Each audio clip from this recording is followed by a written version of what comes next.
चिदानंदैक सद्भावं परमात्मानमव्ययं प्रणमामि सदा शांतं शांतये सर्वकर्मणां। पंच परमेष्टि भगवान की जय। एकत्व सप्तति प्रकरण के हम 15 श्लोकों का स्वाध्याय कर चुके हैं। आज 16वें श्लोक से स्वाध्याय प्रारंभ कर रहे हैं। 16वां श्लोक है प्रमाण नय निक्षेपा अर्वाचीने पदे स्थिता केवले च पुनस्तस्मिन् तदेकं प्रतिभासते। प्रमाण नय निक्षेपा अर्थ है प्रमाण नय और निक्षेप ये अर्वाचीन पद में स्थित हैं। अर्थात जब व्यवहार नय की मुख्यता से वस्तु का विवेचन किया जाता है तभी इनका उपयोग होता है, किंतु शुद्ध निश्चय नय की दृष्टि में केवल एक शुद्ध आत्मा ही प्रतिभाषित होता है। वहां भी उपर्युक्त सम्यक दर्शनादि तीनों भी अभेद रूप में एक ही प्रतिभाषित होते हैं। क्या मतलब? पहले अपन देख चुके हैं प्रमाण नय और निक्षेप। इन शब्दों को अब वापस यहाँ पे समझने की जरूरत नहीं है। प्रमाण यानी जो वस्तु का संपूर्ण ज्ञान है, वस्तु संबंधी पूर्ण ज्ञान होना यह प्रमाण है। फिर उसमें से आंशिक रूप से ज्ञान होना, आंशिक रूप से उसको समझा जाना, ये नय का काम है। और लोक व्यवहार इत्यादि चलाने के लिए किसी की स्थापना इत्यादि करना, ये निक्षेप है। ये जो कि हम पहले ही देख चुके हैं।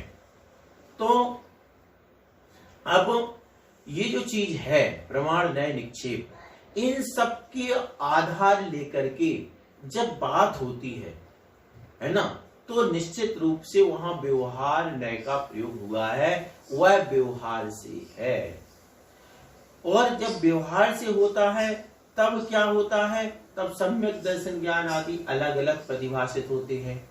लेकिन आचार्य महाराज ने यह क्या कहा? किंतु शुद्ध निश्चय नय की दृष्टि में केवल शुद्ध आत्मा ही प्रतिभाषित होता है। शुद्ध निश्चय नय आ गया। इसी प्रकार सम्यक दर्शन ज्ञान चालित है। अपन कहते हैं सम्यक दर्शन है, सम्यक ज्ञान है, ऐसा सम्यक चालित होता है, ये व्यवहार की बात है। लेकिन निश्चय में भी तीनों अभेद, तीनों क्या हो जाते हैं? अभेद, एक रूप हो जाते हैं। कौन सा सम्यक दर्शन है, कौन सा सम्यक ज्ञान है, कौन सा सम्यक चारित्र है, आप उसको पकड़ नहीं सकते। क्योंकि उसका इतना सूक्ष्म रूप हो जाता है। उसे फिर जब उसको ही शुद्ध कहा जाता है, वही शुद्ध नय की दृष्टि है। इसलिए आचार्य महाराज कहते हैं जो हम बात करते हैं, जितनी भी बात की जा रही है, चाहे प्रमाण उसका माध्यम रहे, चाहे नय हो, चाहे निक्षेप हो, ये सब चीजें, ये सब क्या है? सब कुछ हमने कहा सम्यक दर्शन ज्ञान चरित्र सहित मुनि है ना। अब जिस समय रत्नत्रयपाल आता है, निक्षेप हो गया। लेकिन आचार्य महाराज कहते हैं निक्षेप से भी आप कथन कहोगे, क्या हो जाएगा? ये भी व्यवहार है। तो ये व्यवहार नय की मुख्यता से वस्तु का विवेचन तो किया, इसमें कोई शक नहीं है। व्यवहार नय की मुख्यता से वस्तु का विवेचन किया जाता है। लेकिन आचार्य महाराज कह रहे हैं कि शुद्ध निश्चय नय की दृष्टि में केवल एक शुद्ध आत्मा प्रतिभाषित होता है। ये प्रतिभाषित नहीं होता कि मेरे सम्यक दर्शन है, सम्यक ज्ञान है, सम्यक चारित्र है। क्या मतलब? मुनि महाराज बैठे हैं तो उनको ये विकल्प नहीं आता कि मैं 28 मूल गुण धारी हूँ या मैं सम्यक दर्शन ज्ञान चरित्र का पालन करने वाला हूँ। वहां तो क्या सिर्फ एक शुद्ध आत्मा की ओर दृष्टि होती है। ऐसा यह शुद्ध नय हुआ करता है जिसमें सम्यक दर्शन, सम्यक ज्ञान और सम्यक चारित्र भी अभेद रूप यानी एक रूप हो जाते हैं। इस प्रकार से यह 16वां श्लोक है। अब अगला श्लोक है 17वां नंबर श्लोक, देखते हैं। निश्चयैक दृशा नित्यं तदेवैकं चिदात्मकं प्रपश्यामि गतभ्रांतिर व्यवहारदृशा परम। मैं निश्चय नय रूप अनुपम नेत्र से सदा भ्रांति से रहित होकर उसी एक चैतन्य स्वरूप को देखता हूँ, किंतु व्यवहार नय से के नेत्र से उक्त सम्यक दर्शन आदि को पृथक पृथक स्वरूप से देखता हूँ। क्या मतलब, जब निश्चय नय में है, निश्चय नय वो उन्मुख है यह आत्मा, उस समय वह क्या करता है, निश्चय नय रूपी अनुपम नेत्र से सदा भ्रांति रहे, कोई भी संशय नहीं है किसमें, मैं एकमात्र चेतन आत्मा हूँ। निश्चय नय दोदू चेतना जस्स, निश्चय नय से जिसकी चेतना होती है तो बस उसी चेतना की अनुभूति होती है। किंतु व्यवहार नय से सम्यक दर्शन आदि को पृथक पृथक, जैसा अपन ने पिछले श्लोक में देखा है, ये सम्यक दर्शन है, ये सम्यक ज्ञान है, उसमें विकल्प आएगा, क्या विकल्प आएगा, ऐसी ही श्रद्धा रखना है, ऐसी श्रद्धा होगी तो मेरा सम्यक दर्शन है, इस प्रकार का चारित्र पालन करना है, अभी मेरे किसलोच का समय हो गया है, ये जितनी भी बातें आएंगी ये सब व्यवहार नय क्या कर रहा है, इन सबको पृथक पृथक दिखा रहा है। लेकिन निश्चय नय में ये सब कुछ भी नहीं है, वहां तो क्या है, एक शुद्ध आत्मा है, रत्नत्रय भी है तो वह भी अभेद रूप में है, आत्म रूप हो गया है। ऐसे व्यवहार से सम्यक दर्शन ज्ञान चारित्र अलग अलग प्रतिभाषित होते हैं और निश्चय से एकमात्र चैतन्य युक्त जो आत्मा है वह प्रतिभाषित होता है। क्यों ऐसा क्यों कहा, क्योंकि एकत्व शब्द की यहाँ एकत्व की बात चल रही है कि मैं एक हूँ, रत्नत्रय भी है तो उस सहित आत्मा एक है। यहाँ क्या है कि एकत्व की ओर दृष्टि जाना है, एक और तीन पे चली गई सम्यक दर्शन में, सम्यक दर्शन, सम्यक ज्ञान, सम्यक चारित्र वाला, तो वो अनेक बात हो जाएगी। तो यहाँ क्या कहना है, एक रूप, और एक रूप में क्या माना जाएगा, शुद्ध आत्मा। अन्यथा क्या होगा, जब हम सम्यक दर्शन ज्ञान चारित्र में करेंगे तो फिर क्या हो जाएगा, फिर वहां भ्रांति वाला, यहाँ क्या लिखा, सदा भ्रांति से रहे। भ्रांति कैसे हो जाएगी, अब भ्रांति यहाँ उस अपेक्षा की भ्रांति है, भ्रांति यानी कि अब सम्यक दर्शन वाला हूं कि सम्यक चारित्र वाला हूं। तो इस सबसे मुक्त होकर के निश्चय नय में एक सिर्फ शुद्ध आत्मा, चैतन्य आत्मा प्रतिभाषित हुआ करता है। बिल्कुल सरल है, यानी निश्चय नय से के अनुपम नेत्र से यह आत्मा शुद्ध रूप में प्रतिभाषित होता है और व्यवहार नय से सम्यक दर्शन ज्ञान चारित्र आदि रूप भी प्रतिभाषित होता है, कहा जाता है, वर्णन किया जाता है। अगला है श्लोक नंबर 18 और 19, एक साथ है, देखते हैं।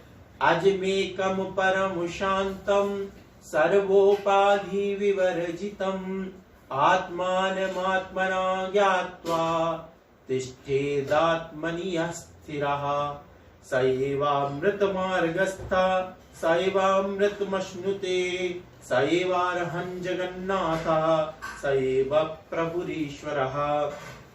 जो महान आत्मा जन्म मरण से रहित, एक उत्कृष्ट शांत और सब प्रकार के विशेषणों से रहित आत्मा को आत्मा के द्वारा जानकर उसी आत्मा में स्थित रहता है, वही अमृत अर्थात मोक्ष के मार्ग में स्थित होता है, वही मोक्ष पद को प्राप्त करता है तथा वही अरहंत तीनों लोकों का स्वामी प्रभु एवं ईश्वर कहा जाता है। क्या मतलब, जो महात्मा जन्म मरण से रहित तो एक उत्कृष्ट शांत और सब प्रकार के विशेषणों से रहित आत्मा को आत्मा के द्वारा जान करके, कैसे, मैं आत्मा किसके द्वारा जाना रहा, ये नहीं कि शास्त्र से जानो, ऐसा नहीं, ये नहीं कि शास्त्र में लिखा इसलिए मैं एक आत्मा हूं, ऐसा नहीं।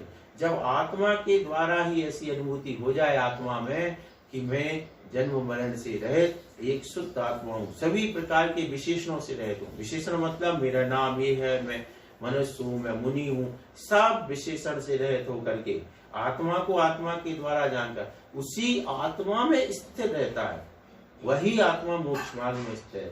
कौन सा, यहाँ निश्चय प्रधान दृष्टि है। यहाँ क्या कहा जा रहा है कि जब आत्मा सब विकल्पों से मुक्त होकर के आत्मा में ही स्थिर हो जाता है, आप रूप को लीन भय थे, ऐसी स्थिति हो जाता, तब वह मोक्ष मार्ग में स्थित होता है, वही मोक्ष पद को प्राप्त करता है। क्या मतलब है, व्यवहार में प्रवृत्ति होती है और प्रवृत्ति में बैठा हुआ साधु मोक्ष प्राप्त नहीं कर सकता है, मोक्ष प्राप्त करने के लिए क्या करना पड़ेगा? निवृत्ति में। निवृत्ति का मतलब क्या? जो व्यवहार में क्रियाएं की जा रही हैं उन क्रियाओं से ऊपर उठना, उन क्रियाओं से ऊपर उठना, आत्मस्थ होना। वह आत्म ध्यान से ही केवल ज्ञान की प्राप्ति होगी। इसलिए वही आत्मा मोक्ष प्राप्त करता है जो अभेद रत्नतर में पहुंच जाता है। मोक्ष मार्ग, ऐसे मोक्ष मार्ग को प्राप्त, मोक्ष मार्ग भेद वाला भी है, सम्यक दर्शन ज्ञान चारित्र रूप प्रवृत्ति रूप भी मोक्ष मार्ग है, लेकिन वह मोक्ष मार्ग साक्षात मोक्ष नहीं दिलाता है। साक्षात मोक्ष कब मिलता है? जब वह आत्मा में लीन हो जाता है। तो तथा वही अरिहंत, तीनों लोकों का स्वामी प्रभु ईश्वर कहा जाता है। फिर ऐसा जो मोक्ष पद प्राप्त कर लेता है, अरिहंत बन जाते हैं, वे तीनों लोकों के स्वामी हैं, वे प्रभु है, वे ईश्वर कहे जाते हैं।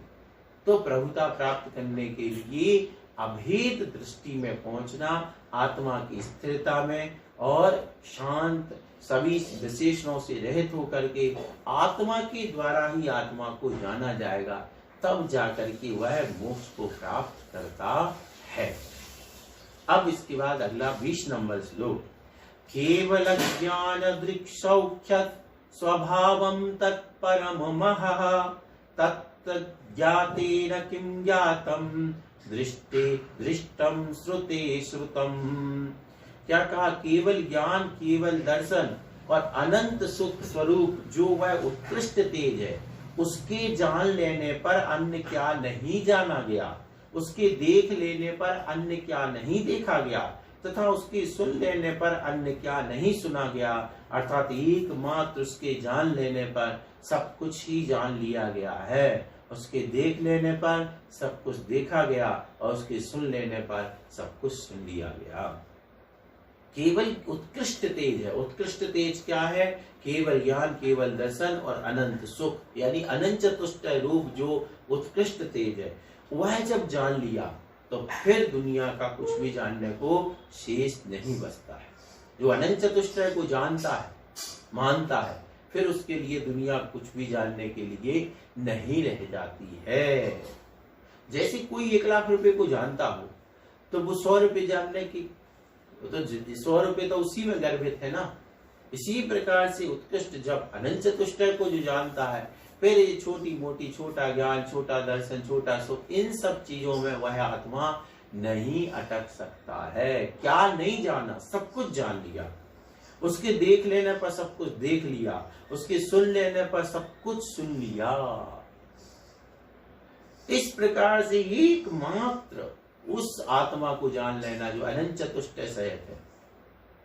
इसी बात को आचार्य कुंद कुंद भगवान ने लिखा है, जो जानदी अरिहंतम सो जानदी अपारम दब्बत गुण, जो द्रव्य गुण पर्याय से यानी ये अनंत चतुष्टय से भगवान को जानता है, वह अपनी आत्मा को जानता है। यही बात यहाँ पे कही जा रही है कि जिसने इनको जान लिया, अनंत चतुष्टय को, उसने सब जान लिया, सब देख लिया, सब सुन लिया, कुछ भी फिर बाकी नहीं रहा। उसके देख लेने पर सब देखा जा चुका है, उसके सुन लेने पर सब कुछ सुन लिया गया। क्या एक अवस्था है मुनि की, परम ध्यान की उत्कृष्ट अवस्था है। उस समय जब वह अनंत चतुष्टय स्वरूप को मतलब अपने में उत्पन्न करने में लगे हैं, यानी इतनी प्रगाढ़ श्रद्धा है उस अनंत चतुष्टय के प्रति कि तद्रूप परिणमित होने जा रहे हैं। उस समय जो उनके द्वारा अनंत चतुष्टय जाना गया है, देखा गया है, फिर उनको जानने को कुछ भी नहीं बचता। तभी तो वो जो मुनिराज जिनको केवल ज्ञान होना है, वो फिर नीचे नहीं उतरता है। बाहुबली भगवान ध्यान में है, अब बाहुबली भगवान अपना ध्यान छोड़कर बाहर नहीं आ रहे। क्यों? क्योंकि उन्होंने उस उत्कृष्ट अनंत चतुष्टय को जान लिया, उत्कृष्ट तेज को जान लिया। अब वो नीचे आने वाले नहीं है, नीचे आने वाले नहीं। जैसे किसी भिखारी को पता चल जाए कि मेरा पिता राजा है, और राजा को भी पता चल गया ये मेरा बेटा है, अब बताओ फिर वो कभी भीख मांगेगा क्या? नहीं मांगेगा। इसी प्रकार इस संसार की छोटे मोटे ज्ञान है, छोटे मोटा सुख है, इसमें वह आत्मा नहीं आएगा जब उसको अनंत चतुष्टय की अनुभूति होने लगेगी कि अनंत चतुष्टय इस रूप है। तभी तो वे मुनिराज ध्यान में इस तरीके से स्थिर हो जाते हैं कि उनको कोई फर्क नहीं पड़ता है। इस प्रकार से कहने का मतलब केवल ज्ञान रूप जो सुख है उसको जानने के बाद फिर कुछ भी जानना शेष नहीं रह जाता है। इस प्रकार अगला श्लोक है 21 नंबर श्लोक। इति गेयं तदेवैकं श्रवणीयं तदेव हि दृष्टव्यं च तदैवैकं नान्यं निश्चयतो बुधैः।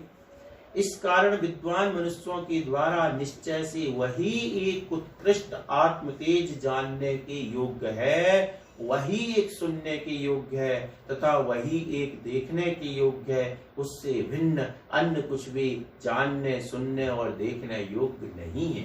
अरे भाई, जिसको जान लेने के बाद, देख लेने के बाद, सुन लेने के बाद संसार का कुछ भी जानने देखने और सुनने योग्य नहीं बचता है, आचार्य महाराज कहते हैं फिर वही एक जानने योग्य है। मतलब क्या? मतलब ये कि आप संसार में कुछ जानने की जरूरत नहीं है। आप जानो, किसको जानो? अनंत चतुष्टय को जानो। यहाँ अनंत चतुष्टय को जानने का मतलब क्या है? उत्कृष्ट तेज को जानने का मतलब क्या है? वही आचार्य कुंद कुंद भगवान के वचन, जो जानति अर्यंतम सो जानति अपारम, बस वही है। क्योंकि अनंत भगवान अनंत चतुष्टय से रहते हैं, तो वही बात यहाँ पर, बस उनको जान लो, आप सब जान लोगे और कुछ भी जानने की जरूरत नहीं है। सरल है, उसी का मतलब विस्तार है 20वें नंबर श्लोक का, इसलिए आगे चलते हैं। 22वां नंबर श्लोक। गुरुपदेश तो अभ्यासा वैराग्योपलभ्य यत् कृत्यो भवेद्योगी तदैवैकं न चापरम्।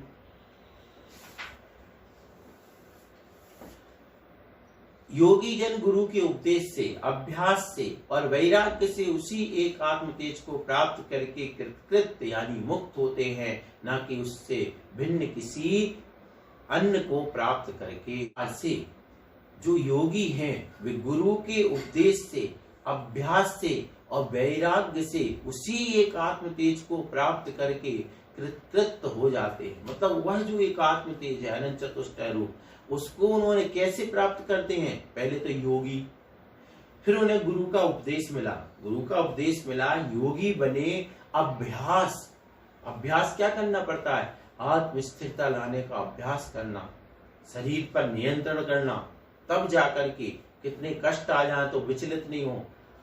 ऐसा इतना, इसके लिए क्या चाहिए? अभ्यास के साथ वैराग्य चाहिए, वेद विज्ञान चाहिए। क्यों? क्योंकि शरीर में मान लो मच्छर काट रहा हो, विचलित हो गए तो केवल ज्ञान होने वाला नहीं है। तो ऐसे में वैराग्य, वैराग्य क्या कहता है कि जो मच्छर काट रहा है, शेर काट रहा है, ये क्या है? ये शरीर है, ये पुद्गल है और मैं आत्मा अलग हूं, मेरे को कोई असर नहीं पड़ रहा है। शरीर का पुद्गल है, शरीर मेरा नहीं है। पुद्गल सो जीव नहीं, जीव सो पुद्गल नहीं। जो भी क्रिया प्रतिक्रिया या जो भी कष्ट हो रहा वो शरीर को हो रहा होगा, मुझे नहीं हो रहा। ऐसा वैराग्य जब निश्चित होता है तब उस आत्म तेज को प्रकट कर लेते हैं वे योगी। कितनी बात है, गुरु का उपदेश भी चाहिए, योगी भी बनना है यानी मुनि बनना है, अभ्यास भी करना है और वैराग्य होना चाहिए, तब जाकर के कृत्यादि मुक्त हो जाते हैं, ना कि उससे भिन्न किसी अन्य को प्राप्त करके।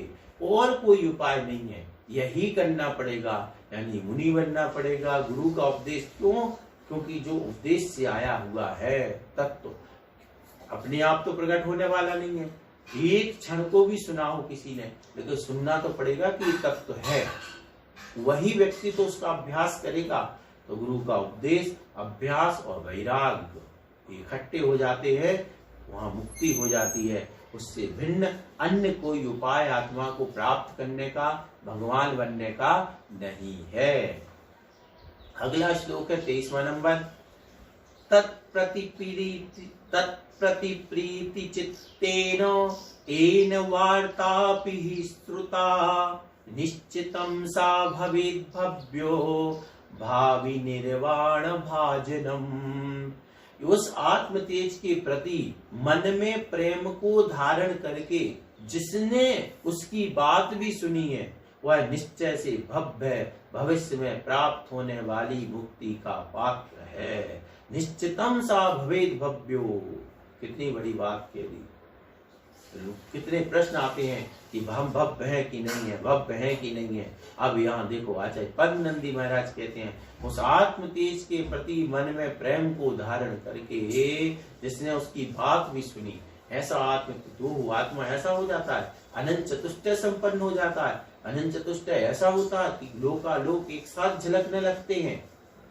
ऐसी बात जब इस पर विश्वास हो जाता है, सुन लेता है, तो आचार्य कहते हैं वह क्या है, भव्य है।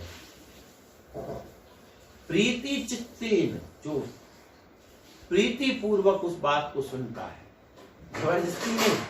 कुछ ऐसे भी होते हैं जबरदस्ती सुनना, जबरदस्ती नहीं सुनना है। प्रीति पूर्वक आत्म कल्याण के निमित्त से जो व्यक्ति इस अनंत चतुष्टय को समझ लेता है, सुन लेता है, वह प्रेम को धारण करके उसकी बात भी सुनी है ईमानदारी से।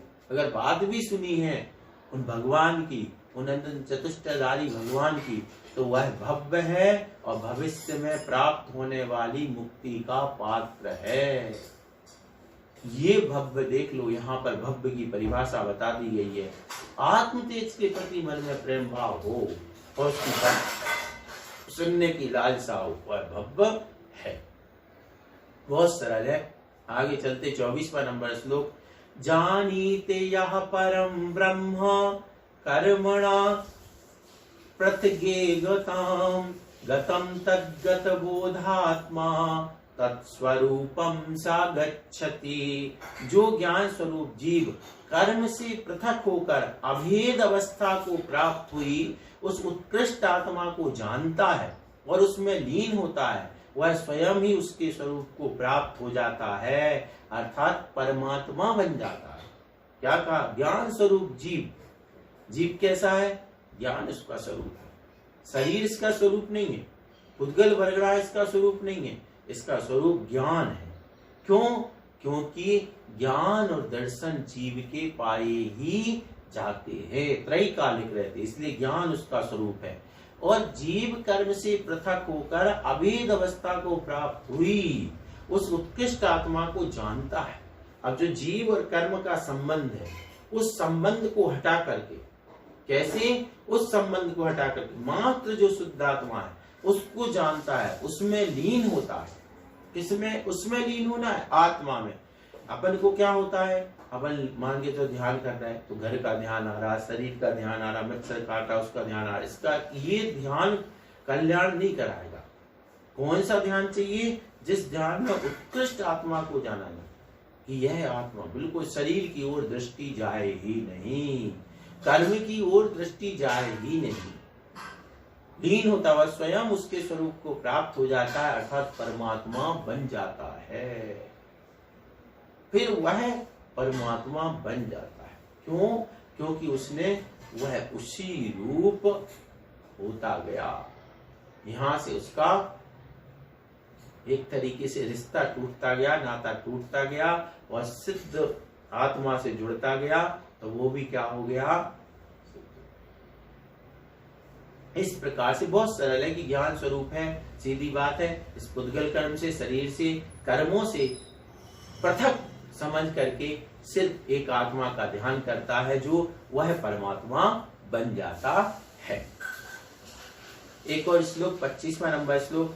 केनापि हि परेण स्यात् संबंधो बंध कारणम परत्वैक पदे शांते मुक्तये स्थितिरात्मनः।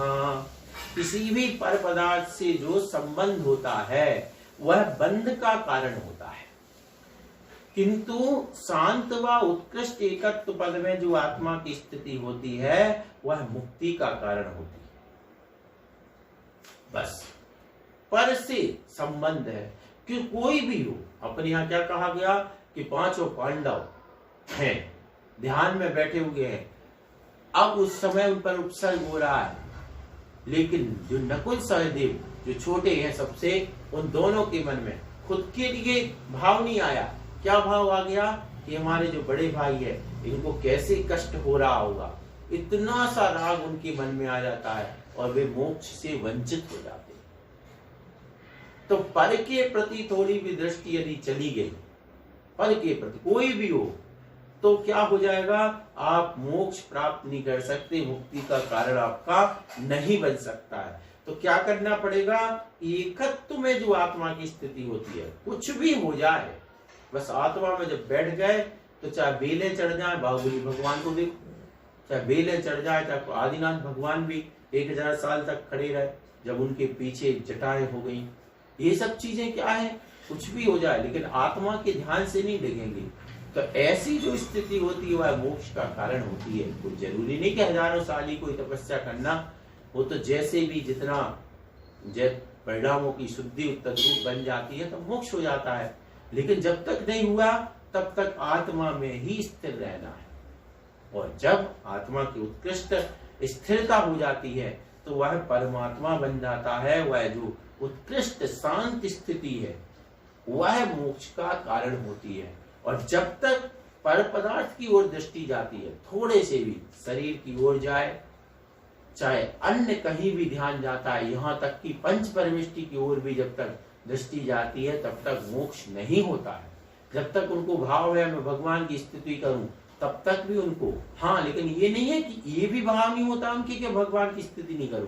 बहुत ध्यान रखना, ये जो आज जो मंत्र स्वाध्यायी जिन्हें कहा जाता है समय सार आदि के नाम पर, ये बहुत भ्रमित हैं। वो कहते हैं कि पंच परमिष्टि की भक्ति है, जब तक नहीं छोड़ोगे तब तक तुम मोक्ष नहीं। देखना कितना सा अंतर है, कितना सूक्ष्म अंतर है।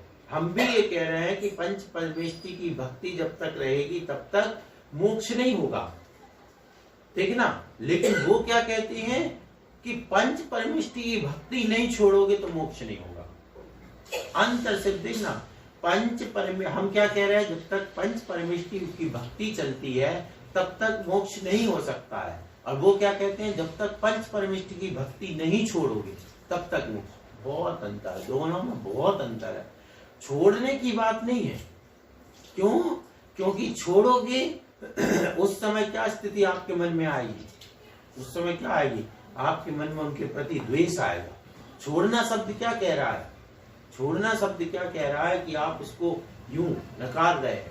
पंच परमिष्टि की भक्ति नकारने, पंच परमिष्टि की भक्ति क्या है, भक्ति करते करते वह उनसे ऊपर पहुंच जाए और ऐसी अवस्था को प्राप्त हो जाए कि पंच परमिष्टि की भक्ति अपने आप छूट गई, रुक जाती है।